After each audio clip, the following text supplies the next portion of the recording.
എല്ലാവർക്കും നമസ്കാരം. ഹൃദയനിർഭരം ധ്യാനത്തിന്റെ ഈ 47-ാം എപ്പിസോഡിലേക്ക് എല്ലാവരെയും ഹൃദയപൂർവ്വം സ്വാഗതം ചെയ്യുന്നു. നമ്മുടെ ഈ പരിപാടി നമുക്കായി അവതരിപ്പിക്കുന്നത് കേരള ഹാർട്ട്ഫുൾനെസ് റീജിയണൽ ഫെസിലിറ്റേറ്ററായ ശ്രീ കെ യു മോഹൻ. സ്വാഗതം മോഹനേട്ടാ. നമസ്തേ ഇന്ദു. നമ്മുടെ ഈ പരിപാടിയിൽ ആദ്യം ഒരു ചോദ്യോത്തരവേളയും അതിനുശേഷം 9 മണി വരെ സത്സംഗം, അതിനുശേഷം 9 മണി മുതൽ 9:15 വരെ സാർവലൗകിക പ്രാർത്ഥന. അപ്പോൾ ആദ്യം നമുക്ക് ഒരു സെൻറ്ററിങ് ചെയ്തതിനു ശേഷം ചോദ്യത്തിലേക്ക് കടക്കാം. ഓക്കെ. മൃദുവായി കണ്ണുകൾ അടയ്ക്കുക.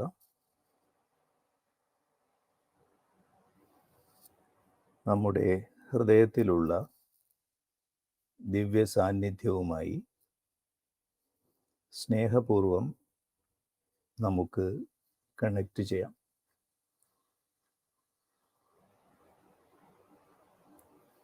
ഇനി ഈ ഒത്തുചേരലിൽ പങ്കെടുക്കുന്ന എല്ലാവരുടെയും ഹൃദയവുമായി സ്നേഹപൂർവം നമുക്ക് കണക്റ്റ് ചെയ്യാം.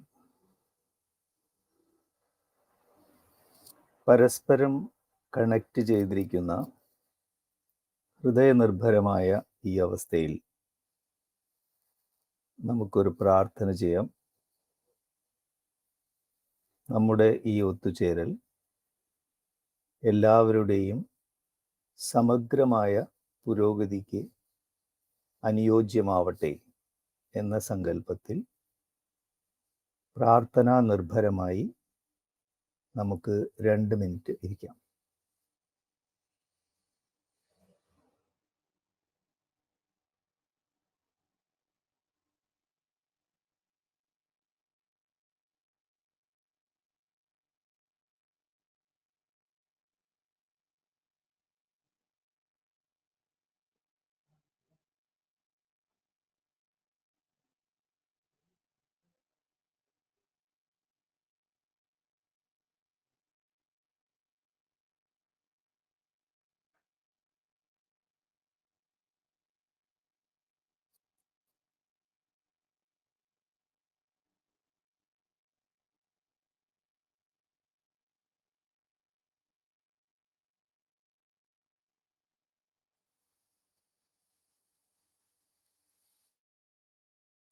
ഓക്കെ.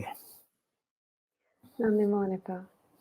ഇനി ഈ ആഴ്ചയിലെ ചോദ്യം, അതായത് ദാജിയുടെ സ്പീച്ചുകളിൽ പലപ്പോഴും നമ്മൾ കേൾക്കാറുള്ള ഒരു വാചകമാണ് യോഗം ചിത്തവൃത്തി നിരോധം. പതഞ്ജലിയുടെ ഒരു സൂത്രവാക്യം പോലെയാണല്ലോ അത്. ഈ ഒരു വാചകത്തിന്റെ അർത്ഥവ്യാപ്തിയെ കുറിച്ചൊന്ന് ഞങ്ങളോട് സംസാരിക്കാമോ? യഥാർത്ഥ അർത്ഥം, അങ്ങനെ പല കാര്യം. വെൽ, യോഗം ചിത്തവൃത്തി നിരോധം. ഈ സൂത്രത്തിൽ മാനവരാശിയുടെ ജീവിത ലക്ഷ്യത്തെ ഉൾക്കൊള്ളിച്ചിരിക്കുന്നു പതഞ്ജലി മഹർഷി. ദാജി ഹാർട്ട്ഫുൾനെസ്സിൻ്റെ ഗ്ലോബൽ ഗൈഡ് ദാജി മഹാരാജ് അദ്ദേഹം പറയാറുണ്ട്, എന്താണ് ജീവിത ലക്ഷ്യം? ധ്യാനം എന്നുള്ള വാക്കിൽ ജീവിത ലക്ഷ്യം അടങ്ങിയിരിക്കുന്നു എന്ന് അദ്ദേഹം പറയും. ഇപ്പം ധ്യാൻ എന്നുള്ള സംസ്കൃത വാക്ക് ധി പ്ലസ് യാൻ. ധി എന്ന് പറഞ്ഞാൽ ബോധത്തിൻ്റെ അല്ലെങ്കിൽ വിവേകത്തിൻ്റെ ഉന്നതമായ അവസ്ഥ. യാൻ എന്ന് പറയുന്നത് ആ അവസ്ഥയിലേക്ക് വഹിച്ചു കൊണ്ടുപോകുന്ന വാഹനം. ഈ വാഹനത്തിൻ്റെ ഇന്ധനമാണ് ഹാർട്ട്ഫുൾനെസ്സിൽ പ്രാണാഹുതി അല്ലെങ്കിൽ ട്രാൻസ്മിഷൻ എന്ന് പറയുന്നത്.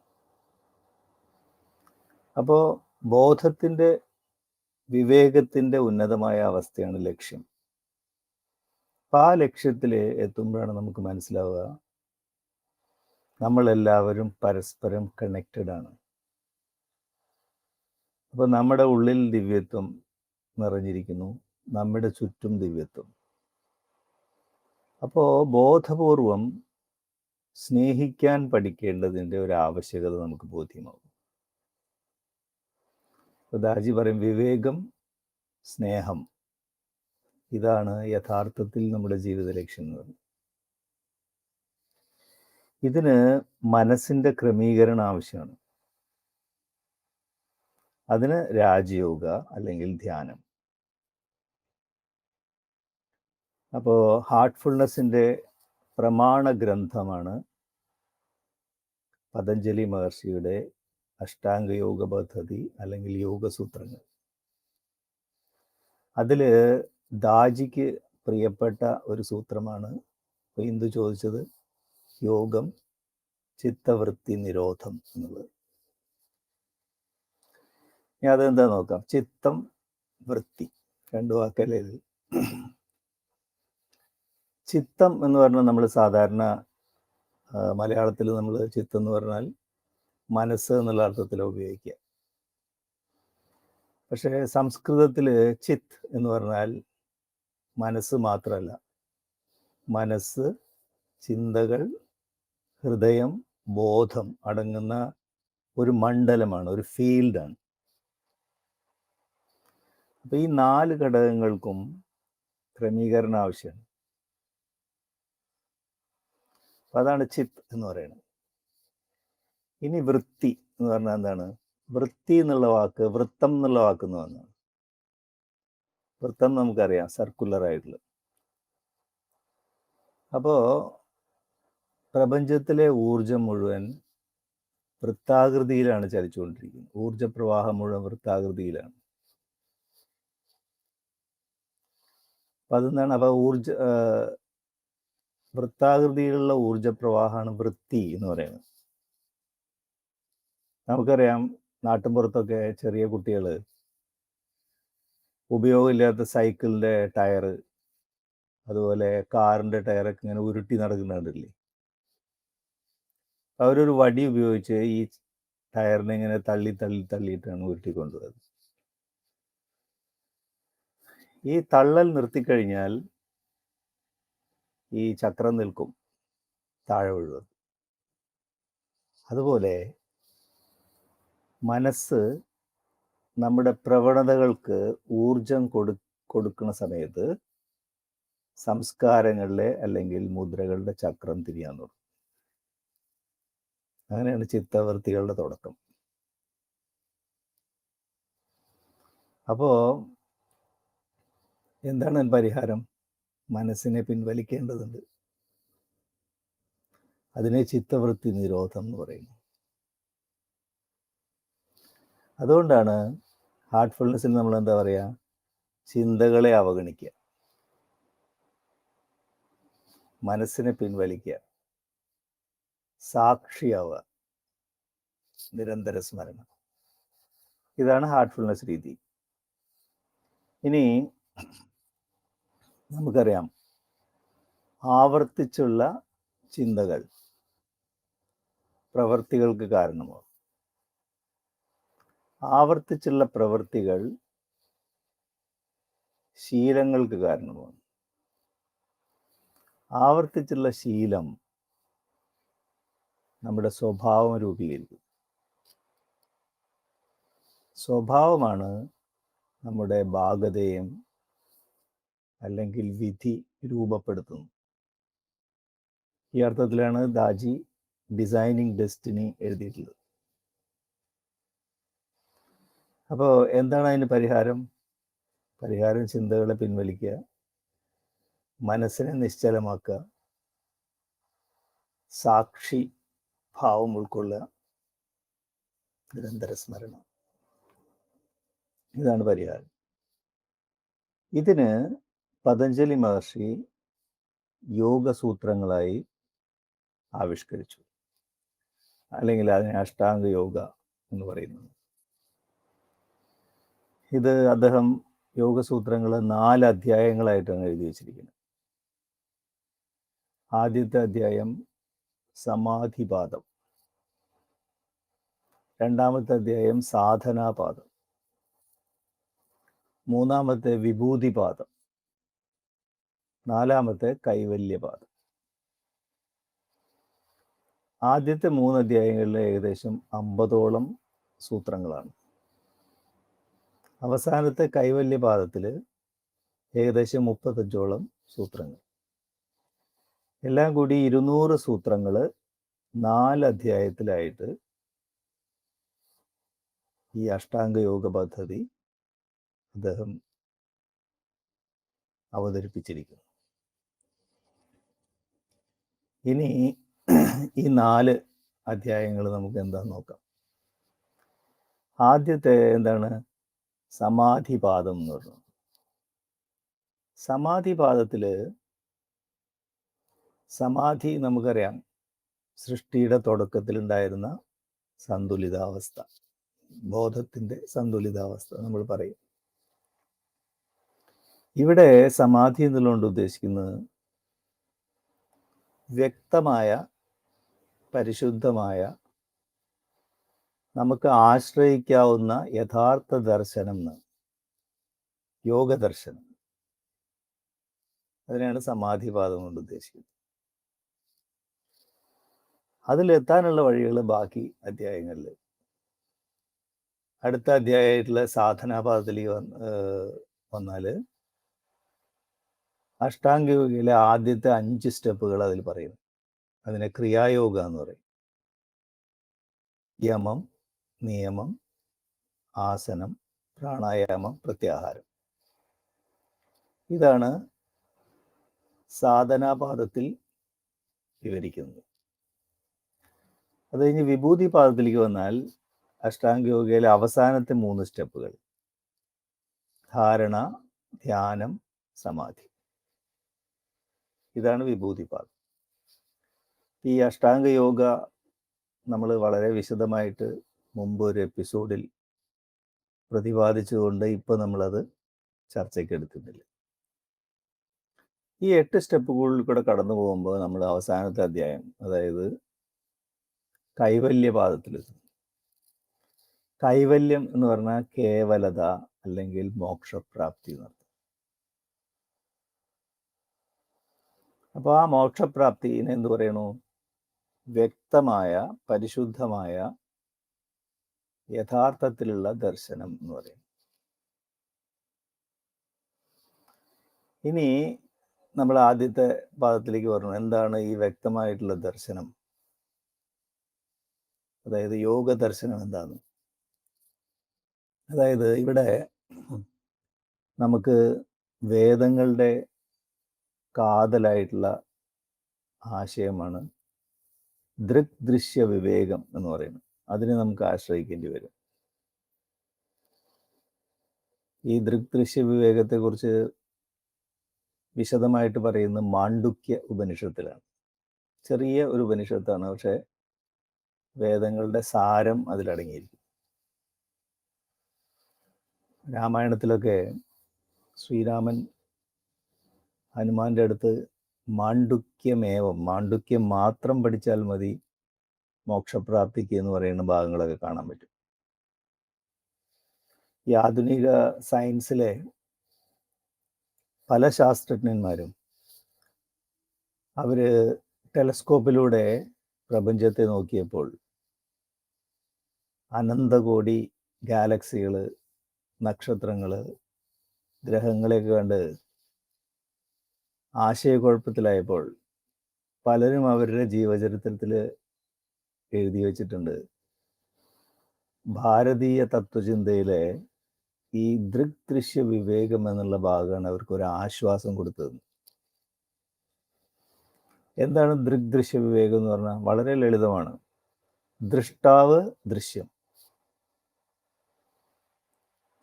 അതായത് ഈ പ്രപഞ്ചത്തിലെ ആകെ 2 സംഗതികളേ ഉള്ളൂ എന്നാണ്. ദൃഷ്ടാവും ദൃശ്യവും, വേറെ ഒന്നുമില്ല, മൂന്നാമതൊന്നുമില്ല. എല്ലാം സിമ്പിളായത്. അപ്പോൾ ദൃഷ്ടാവ്, ദൃശ്യം, അതിനാണ് ദൃക് ദൃശ്യ വിവേകം എന്ന് പറയുന്നത്. എന്താണ് ഈ ദൃക് ദൃശ്യ വിവേകം എന്ന് നമുക്ക് നോക്കാം. നമ്മൾ റോസാപ്പൂ കാണുന്നു. റോസാപ്പൂവാണ് ദൃശ്യം. നമ്മുടെ കണ്ണുകൊണ്ടല്ലേ കാണുന്നത്. അപ്പോൾ കണ്ണാണ് അവിടെ ദൃഷ്ടാവ്. ഈ റോസാപ്പൂവിലെ പ്രകാശം നമ്മുടെ കണ്ണിൽ തട്ടുമ്പോഴാണ് നമ്മൾ അതിനെ കാണുന്നത്. അപ്പോൾ കണ്ണ് ദൃഷ്ടാവ്, കാണുന്ന ആള്. റോസാപ്പൂവ് ദൃശ്യം. ഇനി കുറച്ചും കൂടി ആഴത്തിൽ പരിശോധിക്കാം നമുക്ക്. കണ്ണാണോ യഥാർത്ഥത്തിൽ കാണുന്നത്? അല്ല. അതിൻ്റെ പിന്നിലൊരു മനസ്സുണ്ട് അല്ലേ? അപ്പോൾ നമ്മൾ മനസ്സിൻ്റെ തലത്തിലേക്ക് വന്നാൽ എന്താ ഉണ്ടാവുക? മനസ്സിന് കണ്ണിനെ കാണാൻ പറ്റും അല്ലേ? കണ്ണിന് കാഴ്ചശക്തി ഇല്ലെങ്കിൽ അത് മനസ്സിന് മനസ്സിലാവും. റോസാപ്പൂവിനെ കാണാം. അപ്പോൾ ആഴത്തിൽ പോകുമ്പോൾ മനസ്സിന് പകരം കണ്ണിന് പകരം ദൃഷ്ടാവ് മനസ്സായിട്ട് മാറും. അപ്പോൾ ദൃഷ്ടാവ് മാറി. ദൃഷ്ടാവ് മനസ്സാണ്. ദൃശ്യം എന്ന് പറയുന്നത് കണ്ണാണ് അവിടെ. അതാണ് ദൃഗ്ദൃശ്യ വിവേകം എന്ന് പറയുന്നത്. ഇനി മനസ്സാണോ യഥാർത്ഥത്തിൽ ദൃഷ്ടാവ്? വീണ്ടും നമ്മൾ പുറകിലോട്ട് പോയാൽ മനസ്സിൻ്റെ പിന്നിൽ ഞാൻ എന്നുള്ള ഭാവമുണ്ട്, അഹം എന്നുള്ള ഭാവം. ആ അഹം എന്നുള്ള ഭാവത്തിന് മനസ്സിനെ കാണാൻ കഴിയും, മനസ്സിലെ ചിന്തകളെ കാണാം, കണ്ണിനെ കാണാൻ പറ്റും, റോസാപ്പൂവിനെ കാണാം. അപ്പോൾ ആഴത്തിൽ പോണ സമയത്ത് അഹം എന്നുള്ള ഭാവമായിരിക്കും ദൃഷ്ടാവായിട്ട് മാറും, മനസ്സ് ദൃശ്യമായിട്ട് മാറും. ആലോചിച്ച് നോക്കൂ, മനസ്സ് ദൃശ്യമാവും, ദൃഷ്ടാവ് അഹം എന്നുള്ള ഭാവമാവും, ഈഗോ. വീണ്ടും ഉള്ളിലേക്ക് പോയാലോ, ഈഗോ ആണോ വാസ്തവത്തിൽ, അല്ലെങ്കിൽ അഹമാണോ ശരിക്കുള്ള ദൃഷ്ടാവ്? അല്ല. അതിൻ്റെ പിന്നിൽ ആത്മാവുണ്ട്, ബോധമുണ്ട്, യഥാർത്ഥ ഞാനുണ്ട്. അപ്പം എന്തായി? ആത്മാവ് ദൃഷ്ടാവ്, അഹം എന്നുള്ള ഭാവം ദൃശ്യമായിട്ട് മാറും, ബാക്കിയെല്ലാം ദൃശ്യങ്ങളായി. അപ്പോൾ ആത്മാവാണ് യഥാർത്ഥ ദൃശ്യം എന്ന് നമുക്ക് മനസ്സിലാവുമ്പോൾ ദൃഷ്ടാവിൽ തന്നെ, ഈ ആത്മാവിൽ തന്നെ ദൃഷ്ടാവിൽ തന്നെ വിലയം പ്രാപിക്കുന്ന അവസ്ഥ. അപ്പോഴാണ് പരിശുദ്ധമായ നമുക്ക് ആശ്രയിക്കാവുന്ന വ്യക്തമായ ദർശനം അല്ലെങ്കിൽ യോഗ ദർശനം സംഭവിക്കും. ഇതിനെയാണ് ചിത്തവൃത്തി നിരോധം എന്ന് പറയുന്നത്. അപ്പോൾ കൈവല്യപാദത്തിലൂടെ ഈ 4 സ്റ്റെപ്പുകളിൽ കൂടെ പോയിട്ടാണ് അത് നേടിയെടുക്കുന്നത്. എന്താണ് ഇതിന് വഴി? ഹാർട്ട്ഫുൾനെസ്സിൽ നമുക്കറിയാം, സംപ്രേഷണത്തോടു കൂടിയുള്ള ധ്യാനം, മനസ്സിനെ നിശ്ചലമാക്കുക. മനസ്സിൽ നിശ്ചലത നമ്മൾ കൊണ്ടുവരുന്നു, ചിന്തകളെ അവഗണിക്കും, സാക്ഷിയാവുന്നു, നമ്മൾ നിരന്തര സ്മരണയിലേക്ക് നീങ്ങുന്നു. താജി അതിനെ ചിയർഫുൾ ആക്സെപ്റ്റൻസ് വന്നു, സന്തോഷത്തോടു കൂടിയുള്ള ഒരു സ്വീകാര്യത. ഇനി സാധാരണ നിലയ്ക്ക് നമ്മുടെ മനസ്സ് എന്താ ചെയ്തുകൊണ്ടിരിക്കേണ്ടത്? മനസ്സ് ഇന്ദ്രിയങ്ങൾ കൂടി വിഷയങ്ങളുമായിട്ട് ബന്ധപ്പെട്ട് പരസ്പര വൈരുദ്ധ്യങ്ങളുള്ള ഈ ലോകം ഒരു മായാലോകം നമുക്ക് കാണിച്ചു തരും. അതാണ് ചിത്രവൃത്തികൾ തുടങ്ങുന്നത്. അങ്ങനെയാണ്. അങ്ങനെ തുടർച്ചയായിട്ടുള്ള ചിത്രവൃത്തികളിൽ തുടർച്ചയായ ഒരു മായാലോകം മനസ്സ് നമുക്ക് കാണിച്ചു തരും അല്ലേ? അപ്പോൾ മനസ്സ് എന്തിനോട് ബന്ധപ്പെട്ടാലും അതിനെ ആഗിരണം ചെയ്യും. അതുകൊണ്ടാണ് ഭഗവത്ഗീതയിൽ ഒരു ശ്ലോകമുണ്ട്, മാത്രാസ്പർശാസ്തു കൗന്ദേയ ശീതോഷ്ണ സുഖദുഃഖതാം ആഗമം അപായനം അനിത്യം സ്തം സ്ഥിതിക്ഷസ്യ ഭാരത. ശ്രീകൃഷ്ണൻ പറയാണ്, അർജുന, ഇന്ദ്രിയങ്ങൾ വിഷയങ്ങളോട് ബന്ധപ്പെടുമ്പോൾ ഉണ്ടാവുന്നതാണ് ശീതം, ഉഷ്ണം, സുഖം, ദുഃഖം. ഇതെല്ലാം ആഗമം അപായനം എന്നാണ്. വന്നു പോയിക്കൊണ്ടിരിക്കുന്നു, വരുന്നു പോകുന്നു. അതുകൊണ്ട് തന്നെ അനിത്യമാണ്, നിത്യമല്ല. അപ്പോൾ അനിത്യമായതിൽ നീ ബോധത്തിനെ ഉറപ്പിക്കാതെ നീ സ്ഥിതപ്രജ്ഞനാവൂ. നിന്റെ പ്രജ്ഞയെ, ബോധത്തെ ആത്മാവിൽ ഉറപ്പിക്കൂ എന്ന് പറയാം. അപ്പോൾ ഈ സ്ഥിതപ്രജ്ഞ എന്ന് പറഞ്ഞാൽ എന്താണ്? ചിത്തവൃത്തി നിരോധമാണ് ഈ ശ്ലോകത്തിലൂടെ ഭഗവാൻ ശ്രീകൃഷ്ണൻ പറയുന്നത്. അപ്പോൾ മനസ്സ് എന്തിനോട് ചേർത്ത് വെച്ചാലും അതിനെ ആഗിരണം ചെയ്യും. മനസ്സ് നിശ്ചലതയോട് അടുപ്പിച്ച് വെച്ചാലോ ആ നിശ്ചല തത്വത്തെ മനസ്സ് ആഗിരണം ചെയ്യും. അതുകൊണ്ടാണ് നിശ്ചല തത്വേ ജീവൻ മുക്തി എന്ന് പറയുന്നത്. ഇതാണ് ബ്രൈറ്റർ മൈൻഡ്സിൻ്റെ അടിസ്ഥാന ആശയം. 5 വയസ്സിന് മുമ്പ് കുട്ടികളുടെ മനസ്സ് എന്തിനോട് ബന്ധപ്പെട്ടാലും അത് മുഴുവൻ അവർ ആഗിരണം ചെയ്യും. അതിനെയാണ് ബ്രെയിൻ ന്യൂറോൺസിൻ്റെ ഫയറിങ് ആൻഡ് വയറിങ് എന്ന് പറയുന്നത്. ന്യൂറോ സയൻസിൽ അതിനെ ന്യൂറോ പ്ലാസ്റ്റിസിറ്റി എന്ന് പറയും.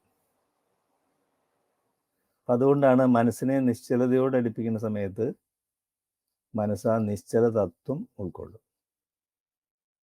എന്ന് പറയാൻ കാരണം. അപ്പോൾ ഹാർട്ട്ഫുൾനെസ്സിൽ ഇനി അതെങ്ങനെയാണ് സാധ്യമാവണം നോക്കാം. ഹാർട്ട്ഫുൾനെസ്സിൽ നമ്മൾ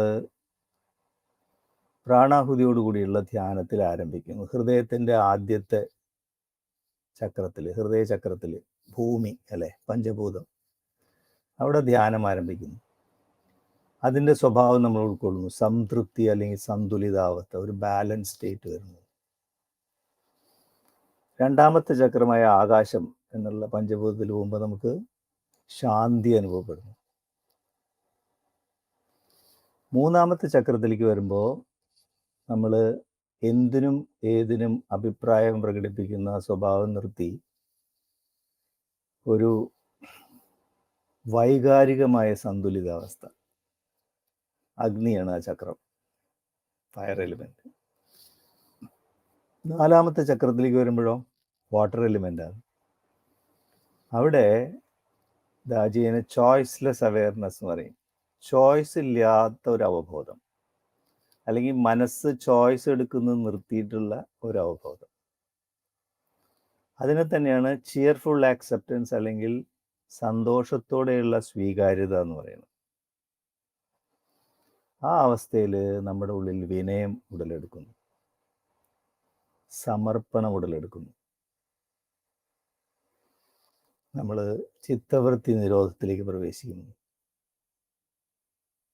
ഇപ്പോൾ ചിത്തവൃത്തി നിരോധം എന്ന് പറയുന്നത് എന്താണ്? സന്തോഷത്തോടെയുള്ള സ്വീകാര്യതയാണ്. ചോയ്സ് ഉണ്ടാക്കുന്ന സ്വഭാവം അല്ലെങ്കിൽ ചോയ്സ് എടുക്കുന്ന സ്വഭാവം മനസ്സ് നിർത്തുന്നു. അപ്പോൾ നമ്മൾ അഞ്ചാമത്തെ ചക്രത്തിലേക്ക് പ്രവേശിക്കുന്നു. വായു, എയർ എലിമെൻ്റ് ആണത്. അവിടെ നമുക്ക് വ്യക്തതയും വിവേകവും ഉദിക്കുന്നു. ഈ വ്യക്തതയും വിവേകം എന്താണ് നമുക്ക് കാണിച്ചു തരുന്നത്? യഥാർത്ഥ ദർശനം, ദൃഷ്ടാവിൽ തന്നെ വിലയം പ്രാപിക്കുമ്പോൾ പരിശുദ്ധമായ നമുക്ക് ആശ്രയിക്കാവുന്ന വ്യക്തമായ ദർശനം, യോഗദർശനം സംഭവിക്കും. അതിനെ നമ്മൾ ചിത്തവൃത്തി നിരോധം എന്ന് പറയുന്നു, സന്തോഷത്തോടെയുള്ള സ്വീകാര്യത എന്ന് പറയുന്നു. പതഞ്ജലി മഹർഷിയെ ധ്യാനജ ചിത്ത എന്ന് പറയും. അതായത് ധ്യാനത്തിൽ നിന്ന് ജനിച്ച ചിത്തം. ചിത്തം നമ്മൾ പറഞ്ഞു എന്താണ്? മനസ്സ്, ചിന്തകൾ, ഹൃദയം, ബോധം. ഈ 4 ക്രമീകരിക്കപ്പെട്ട് മനസ്സ് ധ്യാനജ ചിത്ത എന്നുള്ള അവസ്ഥയിലെത്തുന്നു. അപ്പോൾ നമ്മൾ 6ാമത്തെ ചക്രത്തിലേക്കുള്ള യാത്രയ്ക്ക് തയ്യാറായി. 6ാമത്തെ ചക്രം നമുക്കറിയാം, മോക്ഷപ്രാപ്തി, മനോമണ്ഡലത്തിലെ ആദ്യത്തെ പോയിന്റ്, കൈവല്യം. നമ്മൾ പറഞ്ഞില്ലേ, മോക്ഷപ്രാപ്തി എന്നുള്ള അവസ്ഥ. അപ്പം ആ അവസ്ഥയിൽ, ഈ ധ്യാനജ ചിത്ത എന്നുള്ള അവസ്ഥയിൽ മനസ്സ് ആത്മാവിനെ ദർശിക്കുന്ന സമയത്ത് അപ്പോഴാണ് യഥാർത്ഥത്തിൽ ഭക്തി ഉടലെടുക്കുന്നത്. നമ്മൾ ഈ ധ്യാനജ ചിത്തം ആത്മാവിനെ ദർശിക്കുമ്പോഴാണ് ഭക്തി നമ്മളിൽ ഉടലെടുക്കുന്നത്. അതായത് ഹൃദയമണ്ഡലത്തിലെ യാത്രയുടെ അവസാനത്തിൽ. അപ്പോൾ നമ്മൾ വിചാരിക്കും ചിത്തവൃത്തികൾ നിരോധിക്കുമ്പോൾ നമ്മളെ കർമ്മങ്ങളെ നമ്മൾ നിരോധിക്കുന്നുണ്ടോ, പ്രവൃത്തികളെ സ്റ്റോപ്പ് ചെയ്യുന്നുണ്ടോ? ഇല്ല. ഹൃദയത്തിൽ നിന്നുള്ള പ്രേരണകൾ ഉൾക്കൊണ്ടുകൊണ്ട് ആ സമയത്തും നമ്മൾ കർമ്മനിരതനായിരിക്കും. എങ്ങനെ? നമ്മുടെ ഉത്തരവാദിത്തങ്ങളും കടമകളും നിർവഹിച്ചുകൊണ്ടേയിരിക്കും. ഈ അവസ്ഥയാണ് ചിത്തവൃത്തി നിരോധം, അല്ലെങ്കിൽ ചിയർഫുൾ ആക്സെപ്റ്റൻസ്, സന്തോഷത്തോടെയുള്ള സ്വീകാര്യത, ധ്യാനജ ചിത്ത എന്ന് പതഞ്ജലി മഹർഷി പറയും. ഈ അവസ്ഥയിൽ നമ്മൾ സമർപ്പണത്തിൻ്റെ അവസ്ഥയിലുള്ളത്. ഒരു നിഷ്കളങ്കനായ കുട്ടിയെ പോലെയുള്ള ഒരവസ്ഥയാണ് നമ്മൾ. ഒരു പക്ഷിക്കുഞ്ഞ് ഭക്ഷണത്തിന് വേണ്ടി അതിന് അമ്മയെ കാത്തിരിക്കുന്ന പോലെയുള്ള സമർപ്പണഭാവം, പ്രാർത്ഥനാ നിർഭരത, ആ അവസ്ഥയാണ് അപ്പം ഉണ്ടാവുക. ഹാർട്ട്ഫുൾനെസ്സിൽ എങ്ങനെയാണ് സാധ്യമാവുന്നത്? തുടക്കത്തിൽ തന്നെ പ്രാണാഹുതിയുടെ സഹായത്തോടെയാണ്. അപ്പോൾ പ്രാണാഹുതിയുടെ സഹായത്തോടു കൂടി എന്ത് സംഭവിക്കണം? നമ്മുടെ മനോമണ്ഡലത്തിലെ ഒരു ചക്രം ഇല്ലേ, ചിത്തതടാകം, ചിത്ത് ലേക്ക്, മനോമണ്ഡലത്തിലെ 7ാമത്തെയും 8ാമത്തെയും ചക്രത്തിനിടയ്ക്കുള്ള മറ്റൊരു ചക്രമാണ് ചിത്തതടാകം, ചിത്ത് ലേക്ക്.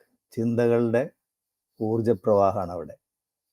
അപ്പം ആ ചിത്ത് ലേക്കിൽ നിന്ന് ഊർജപ്രവാഹം ഹൃദയമണ്ഡലത്തിലേക്ക് വന്ന് അങ്ങനെയാണ് ചിത്തവൃത്തികൾ ആരംഭിക്കുന്നത്. അപ്പോൾ പ്രാണാഹുതിയുടെ സഹായത്തോടെ ഈ ചിത്തതടാകത്തു നിന്നുള്ള ഊർജപ്രവാഹത്തെ നമ്മൾ ആത്മചക്ര അല്ലെങ്കിൽ 2ാമത്തെ ചക്രത്തിലേക്ക് വഴിതിരിച്ചു വിടുന്നു. അതാണ് പ്രാണാഹുതി കൊണ്ട് സംഭവിക്കുന്നത്. അപ്പോഴാണ് നമുക്ക് പ്രത്യാഹാരം സംഭവിക്കുന്നത്. അങ്ങനെയാണ് പ്രത്യാഹാരം തുടങ്ങുന്നത്. എന്താണ് പ്രത്യാഹാരം എന്ന് പറഞ്ഞാൽ? ഇന്ദ്രിയങ്ങളെ ഉള്ളിലേക്ക് വലിക്കുക, ഇന്ദ്രിയങ്ങൾക്ക് ആഹാരം കൊടുക്കാതിരിക്കുന്ന അവസ്ഥ. ചിത്തവൃത്തി നിരോധമാണ് അത്. അപ്പോൾ പ്രത്യാഹാരം എന്ന് പറയുന്നത് പ്രാണാഹുതിയുടെ അഭാവത്തിൽ പ്രത്യാഹാരം അസാധ്യമാണെന്ന് തന്നെ പറയുന്നത്. പ്രത്യാഹാരം ഇല്ലാത്തത് കൊണ്ടാണ് ഈ ഫാർമസ്യൂട്ടിക്കൽ വ്യവസായം മുഴുവൻ നിലനിൽക്കുന്നത്, മരുന്ന് കമ്പനികൾ മുഴുവൻ. എന്താണ്? പ്രത്യാഹാരം എളുപ്പമല്ല. അപ്പോൾ അതുകൊണ്ട് രാസവസ്തുക്കൾ, കെമിക്കൽസ്, മരുന്നുപയോഗിച്ച് ചിന്തകളെ നിർത്താൻ നോക്കും. അതുകൊണ്ട് ഉറങ്ങാനുള്ള മരുന്നുകളാണ് ഏറ്റവും കൂടുതൽ ചിലവാകുന്നത്. അപ്പോൾ പ്രത്യാഹാരത്തിൻ്റെ അഭാവത്തിലാണ് ഈ വ്യവസായം നിലനിൽക്കുന്നത്, ഫാർമസ്യൂട്ടിക്കൽ വ്യവസായം. പ്രത്യാഹാരത്തിൻ്റെ അഭാവത്തിൽ ഒരു വ്യക്തി എന്തെല്ലാം കുഴപ്പങ്ങൾ ഉണ്ടാക്കാം എന്നുള്ളതിൻ്റെ ഉദാഹരണമാണ് മഹാഭാരതത്തിലെ ദുര്യോധനൻ. അദ്ദേഹം കൃഷ്ണനോട് പറയും, കൃഷ്ണ, ധർമ്മം എന്താണെന്ന് എനിക്കറിയാം, പക്ഷേ എനിക്ക് ഒരിക്കലും അത് ചെയ്യാൻ പറ്റില്ല, ധർമ്മം ചെയ്യാൻ പറ്റില്ല. അധർമ്മം എന്താണെന്ന് എനിക്കറിയാം, ഒരിക്കലും അധർമ്മത്തിൽ നിന്ന് പിന്മാറാൻ എനിക്ക് സാധ്യമല്ല. മഹാഭാരതത്തിലെ പ്രസിദ്ധമായിട്ടുള്ള ശ്ലോകം അത്. ജാനാമി ധർമ്മം നജമേ പ്രവൃത്തി, ജാനാമി അധർമ്മം നജമേ നിവർത്തി. അപ്പോൾ അഹങ്കാരം കൊണ്ട് ഭഗവാന്റെ സഹായം സ്വീകരിക്കാനോ അദ്ദേഹത്തിന് സാധ്യമല്ല. അദ്ദേഹം ശ്രീകൃഷ്ണന്റെ സഹായം സ്വീകരിക്കുകയാണെങ്കിൽ ഭഗവാൻ അദ്ദേഹത്തെ സഹായിച്ചേനെ, പ്രത്യാഹാരം സാധ്യമായേനെ. പക്ഷെ അഹങ്കാരം കൊണ്ട് അതിന് സാധ്യമല്ല. അതുകൊണ്ടാണ് ലാലാജി മഹാരാജ് സ്വഭാവ രൂപീകരണത്തിലാണ് ഇതിൻ്റെ തുടക്കം എന്ന് പറയുന്നത്. ആത്മീയത സ്വഭാവ രൂപീകരണത്തിൽ തുടങ്ങുമെന്ന് ലാലാജി മഹാരാജ് പറയാൻ കാരണം ഇതാണ്. അപ്പോൾ എന്താണ് സ്വഭാവ രൂപീകരണം എന്ന് പറഞ്ഞാൽ? ഹാർട്ട്ഫുൾനെസ്സിൽ ആദ്യത്തെ 5 ചക്രങ്ങളിലൂടെയുള്ള യാത്രയാണ്. അതായത് സംതൃപ്തി, സമാധാനം, സ്നേഹം, ധൈര്യം, വ്യക്തത. ആദ്യത്തെ 5 പോയിന്റുകളുടെ പോസിറ്റീവ് ക്വാളിറ്റീസ് നമ്മൾ അക്വയർ ചെയ്യുമ്പോഴാണ് നമുക്ക് സ്വഭാവ രൂപീകരണം സംഭവിക്കുന്നത്. ആ അവസ്ഥയിലാണ് സന്തോഷത്തോടെയുള്ള സ്വീകാര്യത നമുക്ക് വരുന്നത്. അപ്പോൾ ഇതെല്ലാം സാധ്യമാവുന്നത് എങ്ങനെയാണ്? പ്രാണാഹുതിയോട് കൂടിയുള്ള ധ്യാനത്തിലാണ്. അപ്പോൾ ധ്യാനത്തിൻ്റെ അഭാവത്തിൽ ജീവിത ലക്ഷ്യം എന്താണെന്ന് നമുക്ക് മനസ്സിലാവില്ല. മാത്രമല്ല ജീവിതത്തിൻ്റെ ആഘോഷവും നമുക്ക് നഷ്ടപ്പെടും. ഈ സന്തോഷത്തോടു കൂടിയുള്ള സ്വീകാര്യതയിലാണ് ജീവിതത്തിൻ്റെ ആഘോഷം ആരംഭിക്കുന്നത്. അപ്പം ജീവിത ലക്ഷ്യം, ജീവിതത്തിൻ്റെ ആഘോഷം, എല്ലാത്തിൻ്റെയും തുടക്കം ഹാർട്ട്ഫുൾനെസ്സിൽ പ്രാണാഹൂതിയോടുകൂടിയുള്ള ധ്യാനത്തിലാണ്. ആ അവസ്ഥയാണ് നമ്മൾ ചിത്തവൃത്തി നിരോധം, അല്ലെങ്കിൽ ചിയർഫുൾ ആക്സെപ്റ്റൻസ്, അല്ലെങ്കിൽ ധ്യാനജ ചിത്ത എന്ന് പറയുന്നത്. Thank you. നമസ്കാരം. വളരെയധികം നന്ദി മോഹനട്ട. ഈ ഒരു സൂത്രവാക്യം, ഈ വാചകം പല ആംഗിളിൽ കൂടെ മോഹനേട്ടൻ ഇവിടെ സംസാരിച്ചു. അത് വളരെ ഹൃദ്യമായി തോന്നി. പ്രത്യേകിച്ച് ദൃശ്യവും ദൃഷ്ടാവും കുറിച്ച് പറഞ്ഞ ആ ഒരു സംഗതി ശരിക്കും ഒരു മെഡിറ്റേഷൻ ഇരിക്കുന്ന പോലെ തോന്നി ഓരോ സ്റ്റെപ്പും പറഞ്ഞപ്പോ. എന്തായാലും എല്ലാവരും ഈ ഒരു എപ്പിസോഡ് വീണ്ടും വീണ്ടും കേൾക്കുകയും ഹൃദയസ്ഥമാക്കുകയും ചെയ്യുമെന്ന് വിശ്വസിക്കുന്നു. ഇനി നമ്മൾ കഴിഞ്ഞ ആഴ്ച ഹാർട്ട്ഫുൾ കമ്മ്യൂണിക്കേഷന്റെ ഫുൾ എപ്പിസോഡ് ഒരു പ്ലേലിസ്റ്റായിട്ട് നമ്മൾ സംപ്രേഷണം ചെയ്തിട്ടുണ്ട്. അതും വീണ്ടും വീണ്ടും എല്ലാവരും കാണുമെന്നും ഹൃദയസ്ഥമാക്കുമെന്ന് വിശ്വസിക്കുന്നു. ഇനി നമുക്ക് ധ്യാനത്തിലേക്ക് കടക്കാം. അതിനു മുമ്പായിട്ട് പുതുതായി ആരെങ്കിലും ഉണ്ടെങ്കിൽ ധ്യാനിക്കേണ്ടത് എങ്ങനെയാണെന്ന് ഒരിക്കൽ കൂടി പറയാം. നമ്മൾ സ്വസ്ഥമായിരുന്ന് മൃദുവായി കണ്ണുകളടച്ച് എൻ്റെ ഹൃദയത്തിൽ ദിവ്യപ്രകാശത്തിന്റെ ഒരു സ്രോതസ് ഉണ്ടെന്നും അതെന്റെ ശ്രദ്ധ ഉള്ളിലേക്ക് ആകർഷിക്കുന്നുവെന്നും സങ്കല്പിച്ചുകൊണ്ട് നമ്മൾ ധ്യാനം ആരംഭിക്കുന്നു. അന്നേരം മറ്റു ചിന്തകൾ വരികയാണെങ്കിൽ സ്വയം ഓർമ്മിപ്പിക്കുക, ഞാൻ എൻ്റെ ഹൃദയത്തിലെ ദിവ്യപ്രകാശത്തിന്റെ സ്രോതസ്സിൽ ധ്യാനിക്കുകയാണ്.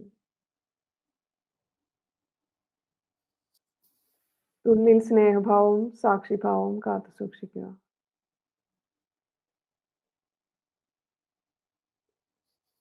സത്സംഗത്തിന് ശേഷം സാർവലൗകിക പ്രാർത്ഥന അതിങ്ങനെയാണ്: എല്ലാവരിലും സ്നേഹവും ഭക്തിയും വിശ്വാസവും സാഹോദര്യവും നിറയുന്നു എന്ന് സങ്കല്പിച്ചുകൊണ്ട് നമ്മൾ 15 മിനിറ്റ് ധ്യാനിക്കും. അപ്പം നമുക്ക് 9 മണി വരെ സത്സംഗം ധ്യാനിക്കാം. 9 മുതൽ 9:15 വരെ സാർവലൗകിക പ്രാർത്ഥന. ഈ സമയത്ത് നമ്മൾ യൂട്യൂബ് ഡിസ്കണക്ട് ചെയ്യാണ്. Thank you. നമസ്കാരം.